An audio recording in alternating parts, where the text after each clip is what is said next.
Alright folks, this is Master Corporal Moore, and today I'm going to bring you a replay with my 430-2.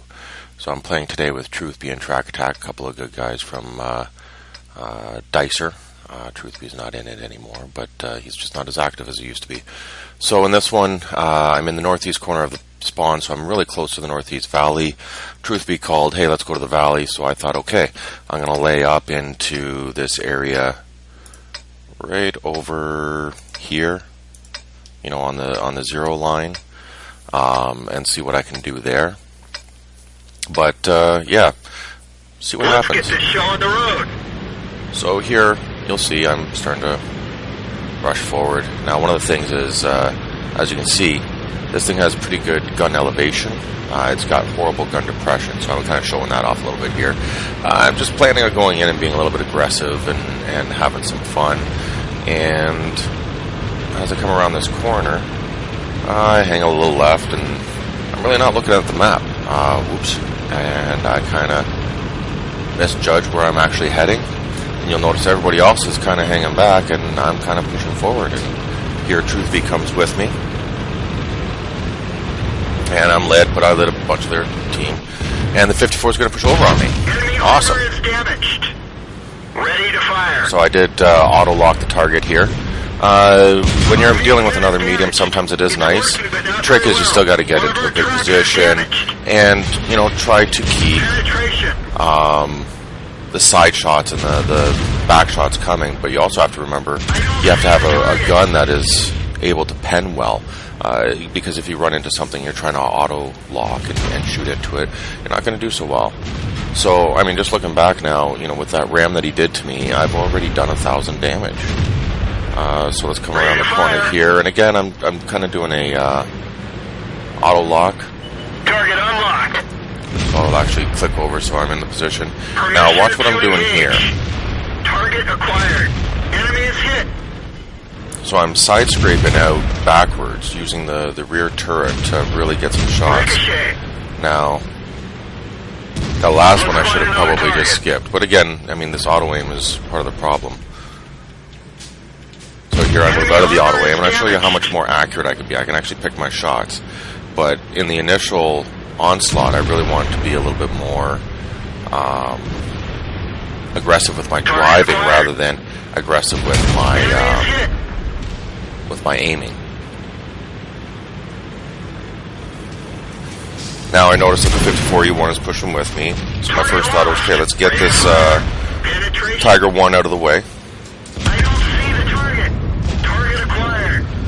And I'm going to pull up and I'm going to try to get a shot into this tortoise. Where'd they go? Now we're only 2.5 minutes into the battle.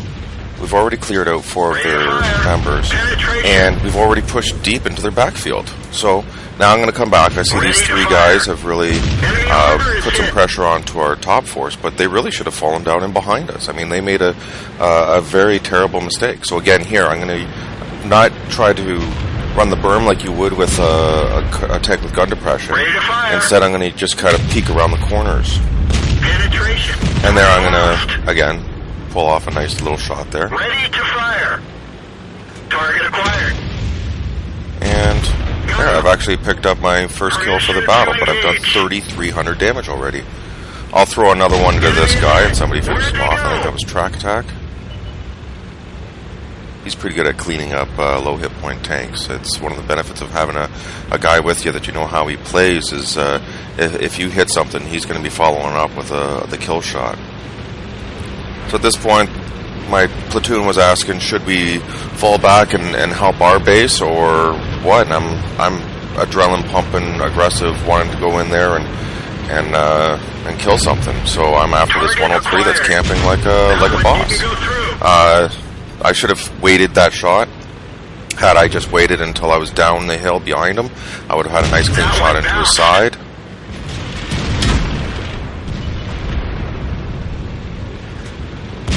And you notice, I always try to time my shots that I'm at the 3 o'clock, 6 o'clock, 9 o'clock, or 12 o'clock. When you're angled, you're going to risk losing some of your penetrations. So when I'm running and gunning like this, I do use auto-aim. Enemy vehicle destroyed. And that's just basically because trying to use your left hand to keep everything rolling and aggressive driving while trying to aim and zoom in and be accurate, it's very hard. So this is the time that I would use it. Now here I make a small mistake. You'll notice I'm only turning the turret so far, and that's simply because this tank only goes 180 degrees on its turret traverse. So here's the Bulldog. I know he doesn't have very good pens. My first thing is I got to keep my nose towards him. He might have been able to get around me had he not ran into that wreck. Enemy armor is damaged. Even like this, even if he gets a shot into me, I'm side scraping. You know, and having my nose about 20 degrees off of straight towards him is still good. And there's somebody taking another kill on me. So at this point, I know the FV207 actually killed Truthby.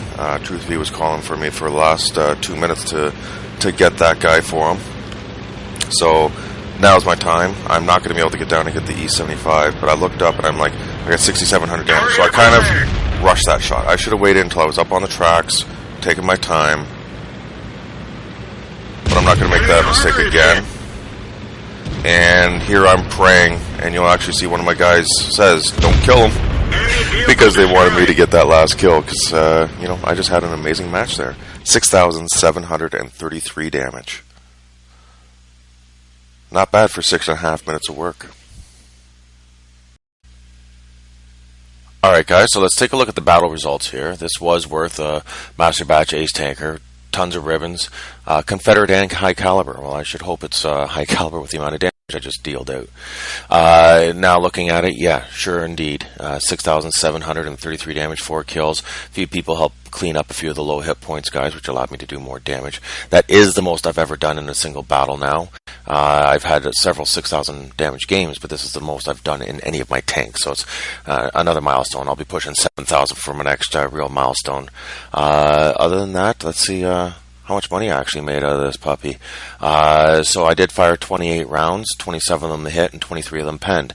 That was using 100% standard rounds. I did not use a single premium round in this battle. I did make 91,000. I had some resupply and repair, but still walked away with 45,000 credits out of the deal. This was my ×2, so with all my bonuses, 4,568. So this is currently the on-track tank, so I've made some pretty good headway on grinding it out. The only other thing I will note is I still have the stock engine on this one. I've got everything else upgraded, but it does not have the top engine, and I can't wait to actually get that, see what kind of a difference it actually makes for me. And yeah, I'm enjoying this tank. I would prefer to have a turret that goes all the way around. I would prefer to have more gun depression. I enjoy the STB, the American tanks, the French tanks, all the AMX 30 tanks anyway.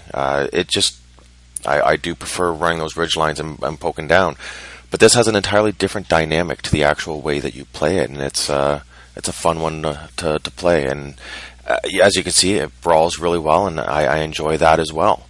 So yeah, all right. Thank you guys for tuning in, and I hope to see you guys on the battlefield.